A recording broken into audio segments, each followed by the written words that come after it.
আসসালামু আলাইকুম রহমতুল্লাহি ওবরকাতুহু। সম্মানিত দর্শক, তিনটি বিষয় নিয়ে আলোচনা করব। একটি হলো জনাব তারেক রহমান সাহেবের পোষা বিড়াল। দ্বিতীয়টি হলো তার জন্য কেনা একটি বুলেট প্রুফ বাস এবং একটি বুলেট প্রুফ জিপ। আর ৩ নম্বর হলো যে এই মুহূর্তে পত্রপত্রিকা, মিডিয়া এবং আন্তর্জাতিক মিডিয়া তারা জনাব তারেক রহমান সাহেবকে বাংলাদেশের ভবিষ্যৎ প্রধানমন্ত্রী হিসেবে অভিহিত করেছে। তো এই বিষয়গুলো আমাদের রাজনীতিতে কি নেতিবাচক প্রতিক্রিয়া তৈরি করতে পারে এবং আগামী দিনের রাজনীতিতে কিভাবে অশনির সংকেত তৈরি করতে যাচ্ছে, এই বিষয়গুলো নিয়ে আলোচনা করব। আলোচনার শুরুতে যে বিষয়টি বলা দরকার যে এটা কেন জরুরি, যে একটা বিড়াল, একটা বুলেট প্রুফ গাড়ি বা কেউ যদি কাউকে প্রধানমন্ত্রী হিসেবে বলে, এটি রাজনীতির জন্য কেন ক্ষতিকর হবে বা সমাজের জন্য কেন ক্ষতিকর হবে। প্রথমত কনক্লুশনটা দিয়ে নেই। যখন আপনার এই সমাজে অনেক বড় বড় গুরুত্বপূর্ণ সমস্যা থাকবে, সে সকল সমস্যা বাদ দিয়ে আমরা যখন ছোট ছোট সমস্যা নিয়ে নাচানাচি করব, যখন আপনার কাছে খুব মহামূল্যবান সামগ্রী থাকবে, সেই মহামূল্যবান সামগ্রী আপনি ডাস্টবিনে অর্থাৎ ভাগাড়ে ফেলে দিয়ে ভাগাড়ের ময়লাগুলো নিয়ে আপনি আনন্দ করবেন, উল্লাস করবেন এবং ময়লাকে আপনি ভালোবাসবেন, আবর্জনাকে আপনি ভালোবাসবেন, তখন সেটা কী ধরনের বিপর্যয় তৈরি করতে পারে সমাজে, সেটা ইতিহাসে লিখিত রয়েছে। আপনারা জানেন যে পৃথিবীতে অনেক কলহপ্রবণ জাতি ছিল, যারা মহাকালের পুরোটা সময় ধরে পরস্পরের সাথে কলহ বিবাদ করেছে। তারা বেশিরভাগ সময় অন্য জাতিগোষ্ঠীকে হিংসা করেছে এবং শত্রুতা সৃষ্টি করেছে সবার সঙ্গে। আর যখনই তারা সময় পেয়েছে, নিজেরা দ্বন্দ্ব এবং সংঘাত করে হাজার হাজার বছর ধরে এই পৃথিবীতে বহু বিপর্যয় সৃষ্টি করেছে। এবং ক্ষেত্র বিশেষে এমনও হয়েছে যে মহান আল্লাহ রাব্বুল আলামিন বেশ কয়েকবার আসমানি গজব দ্বারা পুরো সেই জাতিটিকে ধ্বংস করে দিয়েছেন। এর মূল কারণ ছিল যে তারা বিতর্ক করত, তারা ঝগড়াঝাটি করত এবং অহেতুক যে বিষয়গুলো দরকার নেই সেই বিষয়গুলো নিয়ে তারা বারবার নিজেদের মধ্যে দ্বন্দ্ব, সংঘাত, মারামারি, কাটাকাটি, এমনকি যুদ্ধ বিগ্রহ পর্যন্ত করত। জাতিটির নাম বনি ইসরাইল। বনি ইসরাইল জাতি একটি বাছুর নিয়ে, মানে একটি গরুর মূর্তি, সেই গরুর মূর্তি নিয়ে কি পরিমাণ যুদ্ধ করেছে, 10 লাখ লোক পরস্পরের সাথে কিভাবে যুদ্ধ করেছে, সেই কাহিনী পবিত্র কালামে পাকে বর্ণনা করা আছে। এর বাইরে যখন একটি জাতি নেতা নির্বাচন করতে বাধ্য হয় এবং সেই নেতা নির্বাচন করতে গিয়ে তারা ভুল করে, সেখানে তাদের জন্য যে কত দুর্ভোগ এবং দুর্দশা আছে, সেটা আমরা পবিত্র কালামে পাকেও এর অসংখ্য উদাহরণ আমরা দেখতে পাই। ভিডিও বড় হয়ে যাবে, এজন্য সেই বিষয়ে আমি বললাম না। আমাদের এই সময়টিতে যা হচ্ছে সেটি হলো, জনাব তারেক রহমান সাহেব যখন লন্ডনে ছিলেন, তার কন্যা জায়মা রহমান একটি বিড়াল পুষতেন। কে বা কারা হঠাৎ করে সেই বিড়ালের সঙ্গে তারেক রহমান সাহেবের একটি ছবি দিয়ে সেই পোস্ট করে এবং নিঃসন্দেহে তারেক রহমান সাহেবের ঘনিষ্ঠ জন যারা আছে তারা হয়তো মানে নিতান্তই অল্প বুদ্ধির মানুষ, রাজনীতি বুঝেন না এবং মানুষের মনস্তাত্ত্বিক এবং বাঙালির মনস্তাত্ত্বিক বিষয়াদি সম্পর্কে একেবারে গবর গণেশ। এইরকম গবর গণেশকেও প্রথম এই একটি বিড়ালের ছবি তারা ছাপিয়ে দেয়। তো বিড়ালের ছবি যখন ফেসবুকে প্রকাশিত হয়ে গেল, এরপর থেকে বারবার শুধু বিড়াল বিড়াল বিড়াল, বিড়াল খায় কি, বিড়ালের নাম কি, তারপর বিড়ালের বাড়ি কোথায়, কোন দেশ, বিড়ালের সাথে তারেক রহমানের সাথে সম্পর্ক কি, বিড়াল কি তারেক রহমান সাহেবের কথা মতো চলে না বিড়ালের কথা মতো তারেক রহমান সাহেব চলে, এইরকম বিতর্ক যখন থাকলো বা চলতে থাকলো, ঠিক সেই সময়টাতে জনাব তারেক রহমান সাহেব সেই নিজে বক্তব্য দিয়ে তিনি বললেন যে বিড়ালটির নাম জেবু, তার কন্যার বিড়াল, আমরা সবাই তাকে ভালোবাসি। এবং এটা যারা বিএনপির পক্ষে লোক তারা বললেন যে হায় হায়, এর সে মহৎ ব্যক্তি আর পৃথিবীতে হয় না। এরকম প্রাণী প্রেম এই পৃথিবীতে কয়জন মহানায়কের রয়েছে, দেশনায়কের রয়েছে। আমাদের নেতা কেবল মানুষকে ভালোবাসেন না, তিনি পশুকেও ভালোবাসেন, ইত্যাদি নানা রকম কথা। আর যারা এটা নিয়ে ট্রল করছেন, তারা কি যে ভাবছেন, কি যে বলছেন, এটা বিএনপির লোকজন এখনো বুঝতে পারেনি। আর যখন বুঝতে পারবে তখন কিন্তু সর্বনাশ হয়ে যাবে। তারা সেটাকে নিয়ে মূলত যেটি বোঝার চেষ্টা করানো হয়েছে, সেটা আমি বলতে পারবো না এখানে, আমার বলাটা ঠিকও হবে না। এখন দুর্ভাগ্য হোক, সৌভাগ্য হোক, সেই যে বিড়ালটি সেটি জনাব তারেক রহমান সাহেব বাংলাদেশে এনেছেন। তাকে আলাদা পাসপোর্ট করা হয়েছে, ভিসা করা হয়েছে, এবং এটা নিয়ে তিনি বাংলাদেশে আসার আগে বহুবার ট্রল হয়েছে যে নেতার ভিসা হয়নি কিন্তু বিড়ালের ভিসা হয়েছে, নেতার পাসপোর্ট নেই বিড়ালের পাসপোর্ট আছে, ইত্যাদি নানা রকম কথাবার্তা। আবার তিনি যখন বাংলাদেশে এসে গেছেন, আসার পরে সেই বিড়ালকে কার্টুন বানিয়ে, বিড়ালকে উপলক্ষ করে সোশ্যাল মিডিয়াতে যে সকল ট্রল হচ্ছে, এটি জিয়া পরিবারের জন্য নিঃসন্দেহে মারাত্মক বিপর্যয় সৃষ্টি করবে। এর কারণ হলো, কোনো একটি মানুষকে আপনি যদি ছোট করতে চান, মানে কোনো একটি সম্মানিত ব্যক্তিকে যদি অসম্মান করতে চান, তাহলে যে কোনোভাবে হোক না কেন তাকে তুলনামূলকভাবে ইতর শ্রেণীর প্রাণী তাদের সঙ্গে আপনি তুলনা করলেই হয়ে যাবে, বা তাদের সঙ্গে এক টেবিলে বসিয়ে দিলেই হয়ে যাবে। যেমন নরেন্দ্র মোদীকে গরুর চোনা, গরুর মুদ, গোমূত্র এবং গরু ভক্ত, গরুর পুত্র, এই ধরনের কথাবার্তা বলে তাকে হেয় করতে করতে এমন একটা জায়গায় নিয়ে আসা হয়েছিল। ফলে বিজেপি কিন্তু এখন সেই গোমূত্র প্রকল্প, গোবর প্রকল্প, গরু প্রকল্প, এই সকল প্রকল্প থেকে তারা কিন্তু সরে এসেছে। এরপর অতিমানব হওয়ার জন্য নরেন্দ্র মোদী লম্বা দাড়ি রাখলেন, যোগব্যায়াম শুরু করলেন, এবং সমুদ্রের নিচে তিনি ধ্যান করছেন, তারপরে প্যারাট্রুপার হওয়ার চেষ্টা করছেন, মহাশূন্যে উঠছেন। এই সকল জিনিস নিয়েও মারাত্মক ট্রল হলো, এবং সেক্ষেত্রে নরেন্দ্র মোদীর যে ইমেজ ছিল সেই ইমেজটা নামতে থাকলো, এবং সেখান থেকেও কিন্তু বিজেপির যারা লোকজন আছে তারা নরেন্দ্র মোদীকে নিবৃত্ত করে আজকের এই জায়গাতে তারা আবার নিয়ে আসার চেষ্টা করছেন, যদিও তারা এখনও সফল হননি। নরেন্দ্র মোদী নিজের অনেক যাকে বলা হয় সততা দেখাতে গিয়ে কতগুলো কথা বলেছে, যেমন তিনি চা বিক্রেতার ছেলে, পার্টির জন্য তার স্ত্রীকে ত্যাগ করেছেন, ইত্যাদি ইত্যাদি নানা রকম কথাবার্তা জানিয়ে সমাজ মারাত্মক ট্রল করেছে যে একজন চা বিক্রেতার পক্ষে আসলে দেশ চালানো সম্ভব নয়, এ ছোট লোক, এর কোনো কিছু নেই, এর মন মানসিকতা ছোট, এই এত বড় রাজভাণ্ডার চালাবে কি করে। আমি জাস্ট এই উদাহরণটা দিলাম। যারা তারেক রহমান সাহেবকে এই মুহূর্তে অতি মানব বানানোর চেষ্টা করছেন, সিম্পল সাধারণ মানুষ বানানোর চেষ্টা করছেন, অসাধারণ কিছু অভিব্যক্তি তার দ্বারা প্রকাশ করার চেষ্টা করছেন, আলটিমেটলি এটা মানে হয় না। রাজা রাজার মতোই থাকতে হয়। আপনি দেখুন, কত হাজার বছর আগে রাজার জন্য একটা সিংহাসন বানানো হতো, একটা রাজমুকুট তৈরি করা হতো, বিশেষ পোশাক তার জন্য বানানো হতো। তারপর তিনি যখন অন্দরমহলে ঢুকবেন তখন সানাই নহবত বাজানো হতো। আপনি এটা কীরকম একটা অবস্থা চিন্তা করুন তো, সকালবেলা তিনি ঘর থেকে বের হয়ে যুদ্ধে গেছেন কিংবা রাজদরবারে বসেছেন, আবার বিকেলবেলা যখন তিনি রাজপ্রাসাদে ঢুকবেন স্ত্রীর সঙ্গে বা তার যে হেরেম অন্তর্মহলে ঢুকবেন, তখন সেখানে মানে এক ধরনের লোকই ছিল যারা ঘোষণা করত, নকিব ঘোষণা করত, হুঁশিয়ার, সাবধান, আলাম্পনা আ গিয়া।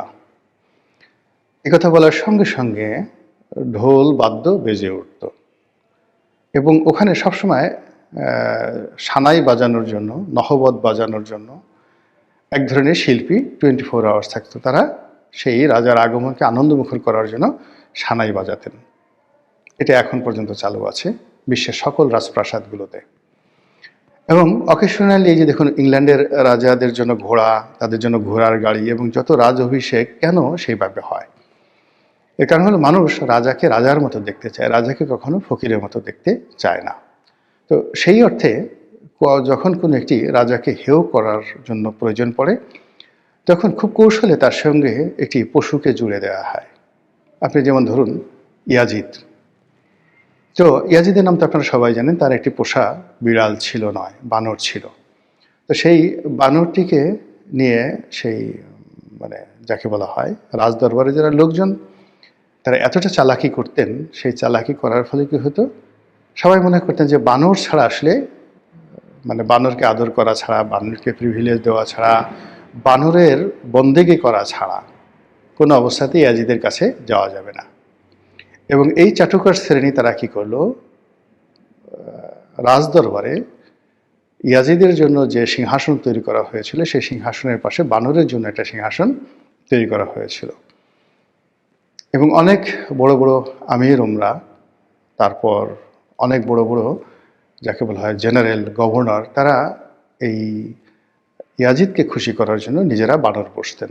এর মধ্যে আবদুল্লাহ বিন জিয়াদ, যিনি কুফার গভর্নর ছিলেন এবং যার হাতে হযরত ইমাম হুসেন রাদিয়াল্লাহু তাআলা আনহু নিহত হয়েছেন, তিনিও এই ইয়াজিদের অনুকরণে বানর এর জন্য একটা সিংহাসন তৈরি করেছিলেন। এটা ইতিহাস।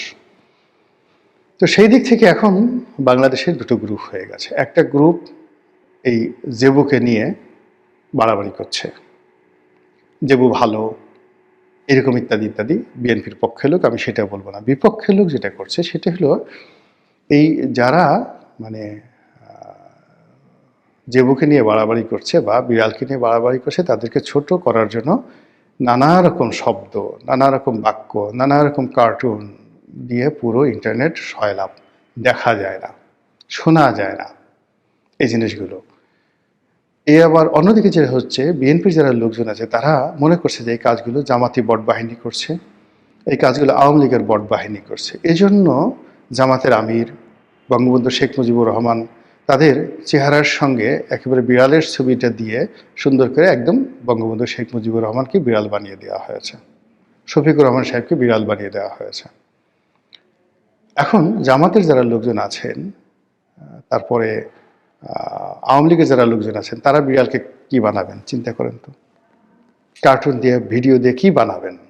ফলে কি হলো, এই যে এখন তারেক রহমান সাহেব আসছেন, দেশে একটা পরিবর্তন হবে, একটা নির্বাচন হবে, সব বাদ দিয়ে সবাই এই বিড়াল নিয়ে ব্যস্ত হচ্ছে। এটা এই যে রাজনীতিটা যে বিরাজনীতিকরণ হয়ে যাচ্ছে, রাজনীতির ময়দানে সব গুরুত্বপূর্ণ প্রশ্নের পরিবর্তে যে বিড়ালের কথা, বিড়ালের চাহিদা, বিড়ালের খাবার দাবার, আহার, বিশ্রাম, নিদ্রা, পায়খানা, প্রস্রাব ইত্যাদি নিয়ে কথাবার্তা হচ্ছে, এর অর্থ এই জাতি আরো বড় একটা রসাতলের মধ্যে পতিত হওয়ার জন্য নিজেদেরকে প্রস্তুত করে ফেলেছে।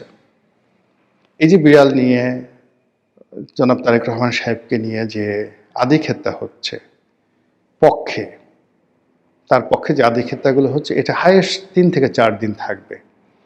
এরপরে এই যে যারা বিড়ালের বিরুদ্ধে বলছে, তারা এটাকে ভাইরাল করতে করতে এমন একটা পর্যায়ে চলে যাবে যে এই জেবু রীতিমতো বিএনপির জন্য একটা, যাকে বলা হয় সাইবার বুলিং ইনস্ট্রুমেন্ট হয়ে যাবে। প্রত্যেকটা বিএনপির যারা লোকজন আছে তারা নিজেদেরকে অপমানিত বোধ করবে এবং এই বিড়ালের জন্য বিএনপির যত ক্ষতি হবে, আওয়ামী লীগ এত ক্ষতি হয়তো কোনোদিন করতে পারেনি। এই একটা জিনিস লিখে রাখেন। কাজেই এটা নিয়ে প্রথম দিন থেকে যারা মানে কাজ শুরু করেছে এবং এখন পর্যন্ত এটাকে যারা প্রিভিলেজ দেওয়ার চেষ্টা করছে, তাদের ব্যাপারে বিএনপির যারা কেন্দ্রীয় নেতৃত্ব রয়েছে তাদেরকে সতর্ক হতে হবে। আর দ্বিতীয়ত এই বিষয়গুলো থেকে কিভাবে বের হয়ে আসা যায় সেই বিষয়গুলো চিন্তা ভাবনা করতে হবে, otherwise that will create a huge problem. দ্বিতীয় যে বিষয়টি সেটি হলো তারেক রহমান সাহেবের জন্য বুলেট প্রুফ গাড়ি আর বুলেট প্রুফ বাস। এখন এটা নিয়েও নানা রকম ট্রল হচ্ছে। জামাতের আমির বলছে আমাদের কোনো বুলেট প্রুফ গাড়ি, বডিগার্ড, গানম্যান কিচ্ছু দরকার নেই, আমাদের জন্য আল্লাহই যথেষ্ট। আবার আর এক গ্রুপ বলার চেষ্টা করছে যে উনি বুলেট প্রুফ গাড়ি এনেছেন, তো সেটা বাদ দিয়ে তিনি কেন বাসের মধ্যে চড়লেন, বুলেট প্রুফ বাসে চড়লেন, বাসের সামনে তিনি গ্লাসের মধ্যে দাঁড়িয়ে তিনি হাত নাড়াচ্ছেন, এটা দেখতে দৃষ্টিকটু, ভীষণ রকম মানে দেখতে একটা সার্কাসের মতো মনে হচ্ছে। তো এই যে কথাগুলো হচ্ছে, তারেক রহমান সাহেব এত কষ্ট করে আসছেন, তিনি সেই দীর্ঘ জার্নি করে প্রথমে সিলেট থেকে ঢাকা বিমানবন্দর থেকে আবার সভাস্থলে আসা, কন্টিনিউয়াসলি 48 থেকে 56 ঘন্টার তার শরীরের উপরে ধকল শুরু হয়েছে। এর কারণ হলো লন্ডনের 17 বছরের একটি সংসার ছেড়ে আসার জন্য তাকে অন্তত 24 ঘন্টা আগের থেকে তাকে প্রস্তুতি নিতে হয়েছে। এরপরে লন্ডন থেকে সিলেটের দীর্ঘ জার্নি, সেই সারা রাত জার্নি করে আবার সেখান থেকে ঢাকা আসা। তো সব মিলিয়ে এই যে এতগুলো একটা ক্লান্ত শরীর নিয়ে তিনি যে সভাস্থলে আসলেন, এই বিষয়গুলো ধামাচাপা পড়ে গেল তার এই বুলেট প্রুফ বাস এবং বুলেট প্রুফ গাড়ির জন্য। এখানে একটা ব্যাপার হলো যে মানুষের দৃষ্টি আকর্ষণ হয়, বিতর্ক তৈরি হয়, এরকম কোনো জিনিসই যাওয়া উচিত নয়, যেটি এই মুহূর্তে ক্রিটিক্যাল টাইমে যেটা সহজাত। যেমন তিনি যদি তার সাধারণ গাড়িতে আসতেন, এমনকি তার ওই বুলেট প্রুফ গাড়িটাতেও আসতেন, এটি নিয়ে কোনো কথাবার্তা হতো না। কিন্তু যখনই এরকম একটা বুলেট প্রুফ আসলো, এটা নিয়ে এক ঝামেলা। 2 নম্বরে আবার বুলেট প্রুফ বাসে কেন উঠলেন? 3 নম্বরে তিনি যখন মঞ্চে উঠলেন, মঞ্চে ওঠার পরে তিনি সাধারণ চেয়ারে বসার চেষ্টা করলেন, প্লাস্টিকের চেয়ারে বসার চেষ্টা করলেন। এই জিনিসগুলো অতি মানবিকতা, অতি ভদ্রতা, যেটা এই সমাজ গ্রহণ করে না। গেল এটা নিয়ে বিতর্ক, এবং এই বিতর্ক করার ফলে কি হলো, পুরো তার যে বক্তব্য, ওখানে লোকজনের উপস্থিতি, এটার যে ভাব গাম্ভীর্য, সব কিছু বাদ দিয়ে এই দুটো বিষয়, বুলেট প্রুফ গাড়ি এবং তিনি প্লাস্টিকের চেয়ারে বসেছেন, এক পক্ষ বলছে এটা ঠিক হয়েছে, আর এক পক্ষ ঠিক হয়নি। এটা নিয়ে তর্ক বিতর্ক যখন হচ্ছে, আলটিমেটলি তার যে ওয়েট, এই ওয়েটটা কিন্তু লস হয়ে যাচ্ছে। থার্ডলি, তাকে ভবিষ্যৎ প্রধানমন্ত্রী হিসেবে যে কথাগুলো বলা হচ্ছে দেশের পত্রপত্রিকার মাধ্যমে, মূলত রয়টার্সের একটা রিপোর্ট, সেখানে রয়টার্স যেভাবে ইংরেজি করেছে, সেই ইংরেজির বাংলা দাঁড়ালে যে এই মুহূর্তে বাংলাদেশের জনগণ যারা আছে তারা তাকে ভবিষ্যৎ প্রধানমন্ত্রী হিসেবে মনে করছে, বাংলাদেশের জনগণ। আর জনাব তারেক রহমান সাহেবের যারা পক্ষের লোক, তারা বলার চেষ্টা করছেন যে বিদেশি পত্রপত্রিকা, গণমাধ্যম, রয়টার্সের মতো আন্তর্জাতিক মাধ্যম জনাব তারেক রহমান সাহেবকে বাংলাদেশের ফিউচার প্রধানমন্ত্রী হিসেবে আখ্যায়িত করেছেন। কাজেই তার প্রধানমন্ত্রী হওয়া ঠেকায় কে? আর ওটার অনুকরণ করে বাংলাদেশে যারা ইন্টেলেকচুয়ালি কারাপ্টেড পত্রপত্রিকা, তারা তারেক রহমান সাহেবকে ছোট করার জন্য তাকে ভবিষ্যৎ প্রধানমন্ত্রী হিসেবে সম্বোধন করছেন। এটা বলতে গেলে এক ধরনের পাম দেওয়া, বাতাস দেওয়া। এবং যখন কাউকে বাতাস দেওয়া হয় তখন সে তার ওজন হারিয়ে ফেলে এবং সে উড়তে থাকে। এটা যে কোনো মানুষই, এমন কোনো মানুষ নেই যে চাটুকার দ্বারা ক্ষতিগ্রস্ত হয়নি। বড় বড় মানুষ, এবং মাঝে মধ্যে খলিফা আল মনসুরের মতো মানুষ। আপনারা জানেন আব্বাসীয় খলিফাদের মধ্যে যিনি সবচেয়ে মশহুর, যিনি এই আব্বাসীয় ডাইনেস্টির প্রকৃত প্রতিষ্ঠাতা বলা হয়, খলিফা আল মনসুর। তো খলিফা আল মনসুর হলেন বাদশাহ হারুন আর রশিদের দাদা। বাদশাহ হারুন আর রশিদের বাবার নাম খলিফা আল হাদি। খলিফা আল হাদির বাবার নাম হলো আবুল মনসুর, খলিফা আল মনসুর। তো তার বড় ভাই আবুল আব্বাস আর সাফা, যিনি এই যাকে বলা হয় মানে সাম্রাজ্যটি প্রতিষ্ঠা করেছিলেন। তো খলিফা আল মনসুর তিনি প্রায় পাগলের মতো হয়ে যেতেন এই চাটুকারিতা শুনতে শুনতে, এবং তিনি বুঝতেন যে আমি যদি এইভাবে চলতে থাকি তাহলে আমি মরে যাব, আমি শাসন কার্য চালাতে পারবো না। এই জন্য কয়েকদিন পরপরই তিনি একাকী বের হয়ে যেতেন, সাধারণ মানুষের সাথে কথা বলতেন, এবং সাধারণ মানুষ যে তার সম্পর্কে, তার রাজ্য সম্পর্কে কী ধরনের নেতিবাচক কথা বলে, এই জিনিসগুলো তিনি শুনতে চাইতেন, যাতে তার ভিতর যে সবসময় একটা গর্ব অনুভব হয় সেটা না থাকে। আর দ্বিতীয়ত, তিনি খুঁজে খুঁজে অলি আল্লাহ, গাউস কুতুব এবং ঠোঁটকাটা প্রকৃতির সৎ মানুষ, তাদেরকে রাজদরবারে আনতেন এবং প্রকাশ্য রাজদরবারে দাঁড়িয়ে তাদেরকে বলতেন আমার সম্পর্কে সমালোচনা করো। এবং খলিফা আল মনসুরকে তার প্রকাশ্য রাজদরবারে কিভাবে যে মানে উলঙ্গ করে দেওয়া হতো। একজন বলতো যে আপনি হচ্ছেন সবচেয়ে বড় শয়তান, আপনি নিজে শয়তানি করেন, ভণ্ডামি করেন, আর আশেপাশে চারিদিকে সব শয়তানগুলো আপনি দাঁড় করিয়ে রেখেছেন। শয়তানগুলো দাঁড় করিয়ে রেখেছেন, বড় বড় শয়তানদেরকে আপনি গভর্নর বানাচ্ছেন, তাদের অত্যাচারে দেশের মানুষ অতিষ্ঠ, আর আপনি আমাকে ডেকে আমার কাছ থেকে সত্য কথা শুনতে চাচ্ছেন। ফাজলামের একটা লিমিট আছে। কে কথা বলেছিল এটা? ওয়াসিল ইবনে আতা। খলিফা আল মনসুরের রাজদরবারে ওয়াসিল ইবনে আতা রহমতুল্লাহ আলাইহে এই কথা বলেছিলেন, খোঁজ নিয়ে দেখেন। তারপরে মানে ওয়াসকুরুনি, হজরত ওয়াসকুরুনি রাদিয়াল্লাহু তাআলা আনহু, তিনি খলিফা, যাকে বলা হয় খলিফা না ঠিক, তিনি বাদশাহ জাহাঙ্গীরের দরবারে উপস্থিত হয়ে কীভাবে তিনি সত্য কথা বলতেন। তো সেই অর্থে রাজনীতিবিদ যারা আছেন তাদের জন্য সবচেয়ে বড় বিপদ এবং বিপত্তির কারণ হলো চাটুকারিতা। এবং এই যে চাটুকারিতার আর একটা অসাধারণ উদাহরণ আছে, যে বই থেকে আমি এটা পড়েছি, সেটা হলো the glimpses of world history by Jawaharlal Nehru. তিনি এই কাহিনীটি বর্ণনা করেছেন। সেই কাহিনীটি হলো যে উত্তর ভারত বা আর্যাবর্তের যে সম্রাট, যাকে বলা হয় দ্য কিং অফ থানেশ্বর, সেই কিং অফ থানেশ্বর হর্ষবর্ধন। হর্ষবর্ধনের সভাকবি ছিলেন বাণভট্ট। বাণভট্টের সেই বিখ্যাত হর্ষচরিত এখনও ইতিহাসের একটা বিরাট উপাখ্যান, এবং এটা কিন্তু অনেক আগের, মানে আল্লাহ রাসূল সাল্লাল্লাহু আলাইহি সাল্লাম যখন রাজত্ব করতেন মদিনাতে, ঠিক সেই সময়ে এই ভারতবর্ষের কাহিনী। তখন এই বাংলা, বিহার, উড়িষ্যা থেকে শুরু করে উত্তর ভারত, মানে বিরাট অংশ, উত্তর ভারত মানে দিল্লি সহ, দিল্লি, থানেশ্বর, এই অঞ্চল সহ যে রাজত্ব যিনি করতেন তিনি হর্ষবর্ধন। আর এই হর্ষবর্ধনের সময়টিতেই সেই নালন্দা বিশ্ববিদ্যালয় প্রতিষ্ঠিত হয় এবং তার সভাকবি তখনকার দুনিয়াতে সবচেয়ে নামকরা কবি। এবং এখন মহাকালে আপনি যদি 1000 বছর, 1500 বছরের বা 2000 বছরের সবচেয়ে নামকরা যে কবি সাহিত্যিক আছেন তার মধ্যে 4-5 জন ব্যক্তি যদি আপনি আনেন, তার মধ্যে তিনি অন্যতম। বাণভট্ট, কালিদাস, আরব দেশে রয়েছে ইমরুল কায়েস, এরকম মানে মহাকালে যে সকল, হোমার, এদের পর্যায়ের সেই বাণভট্ট। কিন্তু তার অভ্যাস ছিল সারাক্ষণ তিনি মানে কবিতা লিখতেন ভালো, সব কিছু করতেন ভালো, কিন্তু দালালি করতেন। আর কবিদের অন্য যে সকল অভ্যাস থাকে সেই বদ অভ্যাসগুলো সবই তার ছিল।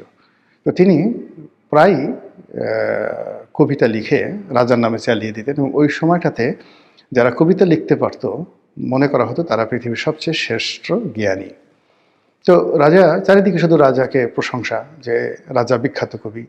তো রাজা দেখেন যে আমি তো কবিতা লিখিনি, কে লিখলো কে লিখলো, খুঁজতে খুঁজতে দেখা গেল যে মানে এই কাজটি করেছে বাণভট্ট। তিনি ভালো ভালো কবিতা লিখে রাজার নামে লিখে, হর্ষবর্ধন লিখে তিনি বিভিন্ন জায়গায় পোস্টারিং করে দিতেন গোপনে।